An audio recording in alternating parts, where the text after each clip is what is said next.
Balikan po natin si Rida Reyes tungkol sa latest sa lagay ni dating Pangulong Arroyo. Rida?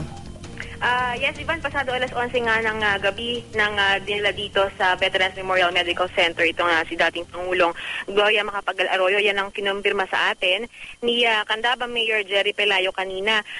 Sabi niya, nakaranas daw kasi si Arroyo ng acute pain sa kanyang cervical at lumbar spine o dun sa bahaging batok.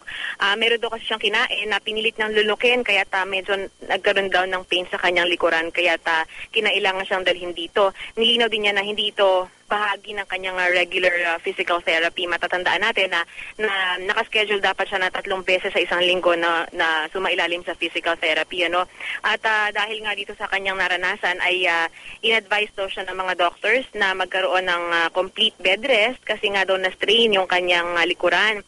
Sa mga oras na ito, Ivan, ay nanatili pa rin ang dating Pangulo dito sa loob ng orthopedic ward ng presidential suite ng VMMC. At ayon nga dun sa kanyang isa sa mga security aide niya na nakausap natin kanina, maayos naman daw ang pakiramdam ng dating Pangulo at sa mga oras na ito ay nagpapahinga niya. Tanging mga aide lamang din ang kasama niya sa loob ng kwarto at wala raw siyang kasamang mga kaanak.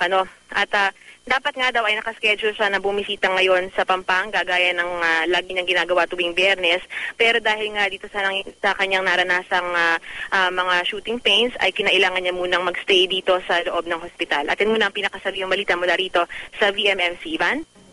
Okay, maraming salamat, Rida Reyes. Ayon naman po sa tagapagsalita ng dating Pangulo si Len Bautista Horn, sa panayam ng DCBB, may kinain daw nga si Ginang Arroyo na medyo bumara sa kanyang lalamunan.